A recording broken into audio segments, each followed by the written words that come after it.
Nararating mo lang Aalis ka na naman Nilakwatya mo Hindi, diba, kinukwento ko sa'yo, pinag-iinitan na naman ako ni Tita Divina at saka ni Ma'am Marla.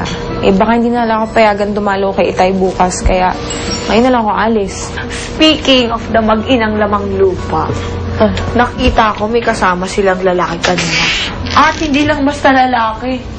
Panalo yung peslak, tapos yung katawan ulam na ulam, kaldereta, mechado, lechon kawali. Iba Grabe. Diba, sabi ko sa'yo, nakita ko na yun doon sa party. Baka kaya ka namang pinagagalitan ni Ma'am Marla dahil kasama mo si Sir Xander. Hindi. Alam mo, hindi siya nagalit dahil kay Sir Xander. Pero pinagbantaan niya ako. Huwag na huwag daw ako makikipagkaibigan mo sa bago niyang boyfriend. Huwag mo sabihin sa akin insecure siya sa'yo. Hindi ako nagpapasakop. Kahit kanino. Masyadong. Patawarin mo ako. Hindi ko sinasadyang saktan ka. At insultuhin. Masyadong. Pasalamat ka. Babae ka.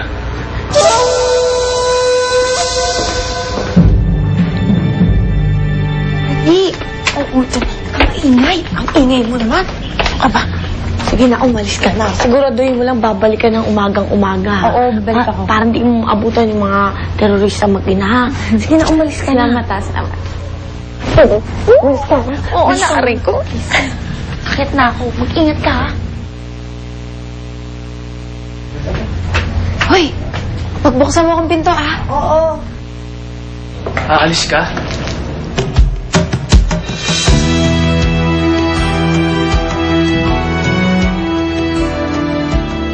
Kung maguramentado siya, bumalik na lang siya dun sa probinsya. Hindi ubra ang pagiging barbaro niya dito. Ma, ako nang humihingi ng dispensa sa nangyari.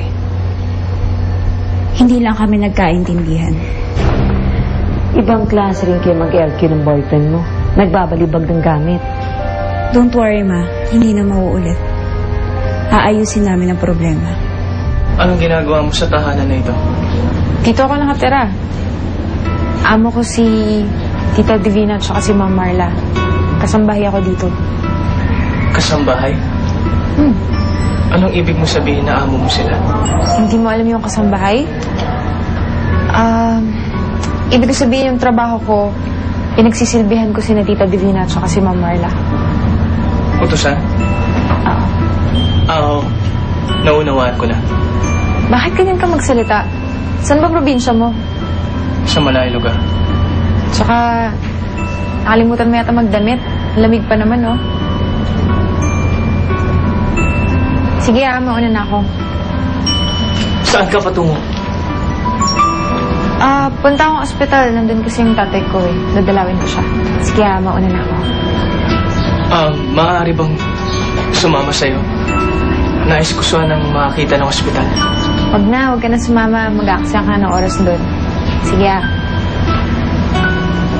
Babalik ulit sa dati. And I will be in control.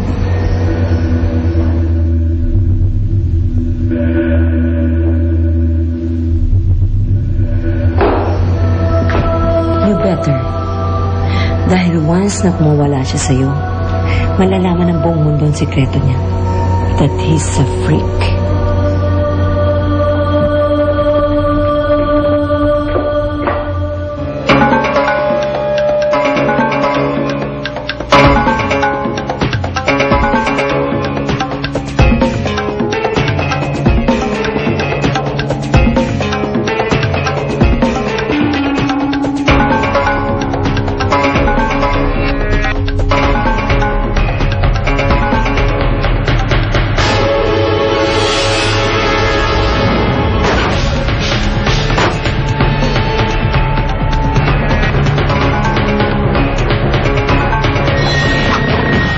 Nakita niyo bang lumabas yung boyfriend ko?